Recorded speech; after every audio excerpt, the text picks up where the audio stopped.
an incredible 8-year-old boy who's done some amazing things. And to tell us, let's bring up our aviation expert, Richard Kaplan. Thank you.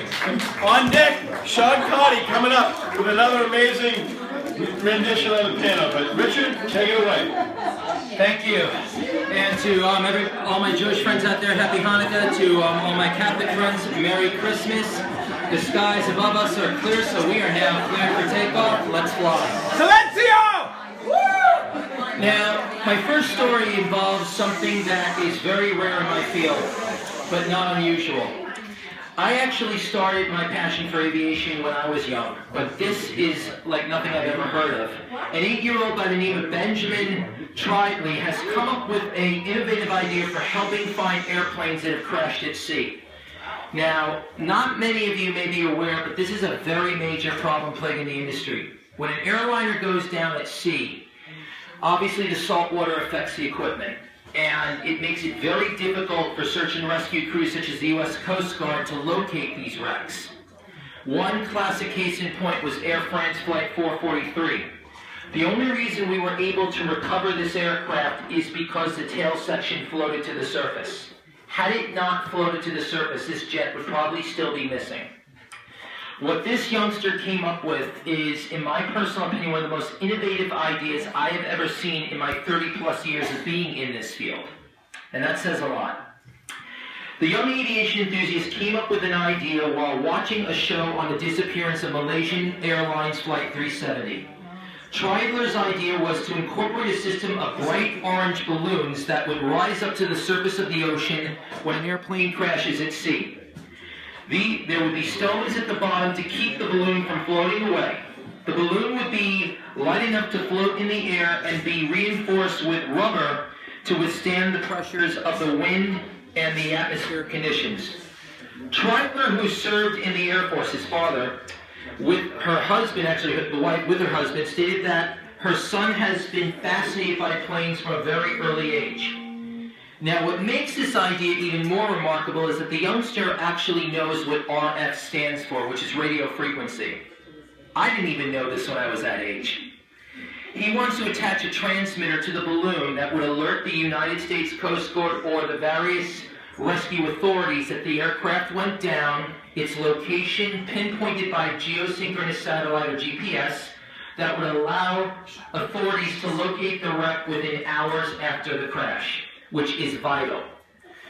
As in the case of any emergency, I don't know if there are any first responders or firefighters with us, but we're taught in the academy what's called the golden hour. From the moment the accident happens to the moment the patient is in the back of an ambulance or medevac being stabilized to a level 1 facility.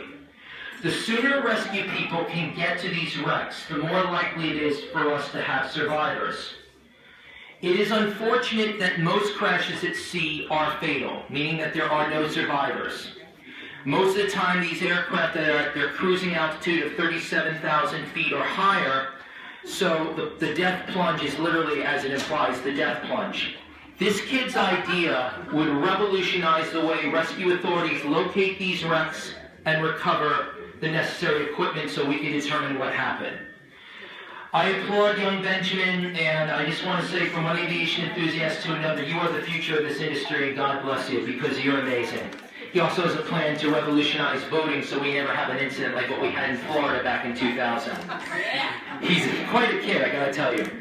Now, my second story, a lot of you may not have known about this.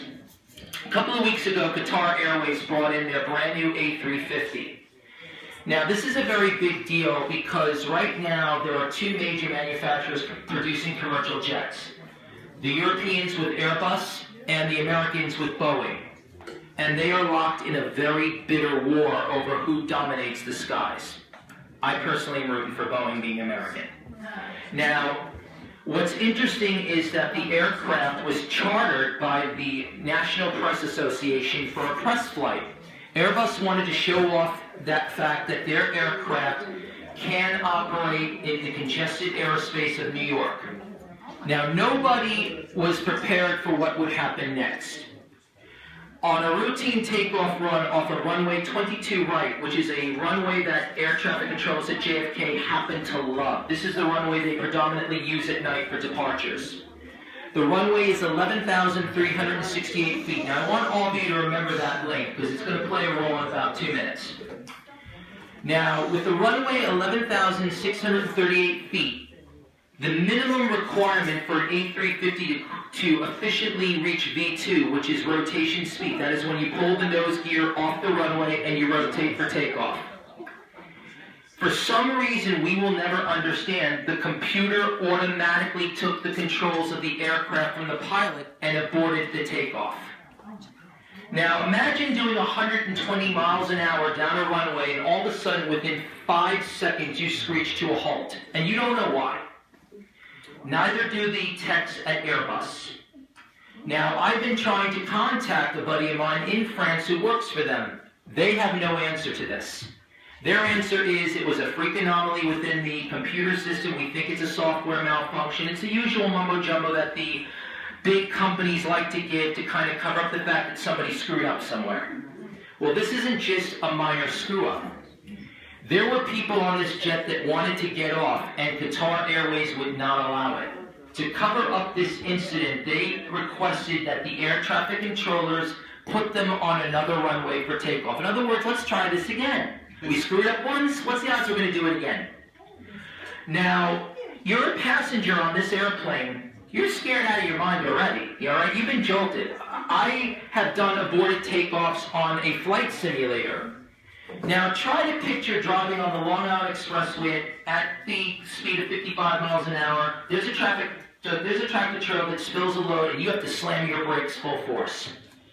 That is basically the only visual that I can provide you of what this feels like. It is a massive slam.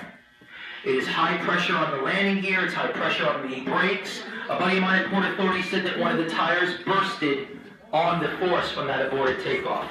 It's not unusual. Now, Airbus has no answer for this, which is one of the main reasons why I'm very, very glad that I like Boeing. Because Boeing at the same time is launching a jet that we all know and have heard about called the Dreamliner, the 787. That jet had a problem with its lithium batteries. Now, here's an interesting comparison. If you're in the industry, you go by how fast the company responds to the problem. When the lithium battery situation was occurring and 2 batteries exploded on a Boeing 787 operated by Japan Airlines, the Japanese contacted the Americans, and that evening, Boeing sent techs to Tokyo to inspect every single 787. The aircraft in which was involved happened in Howie's hometown of Boston. They sent a crew to Boston with the NTSB and the FAA to inspect the jet. We have not heard anything from the European Consortium or from the EAA on what caused this problem. They're being very silent. But to wrap it up, I just want to say that if it isn't Boeing, I'm not going. And thank you very much, and I want to wish everyone a very happy holiday, Merry Christmas, and joyous New Year. Shoshana Tova to my Jewish friends. We just been cleared for takeoff. Good night. Great job, Richard. What a fascinating story, especially about an 8-year-old. All right, you know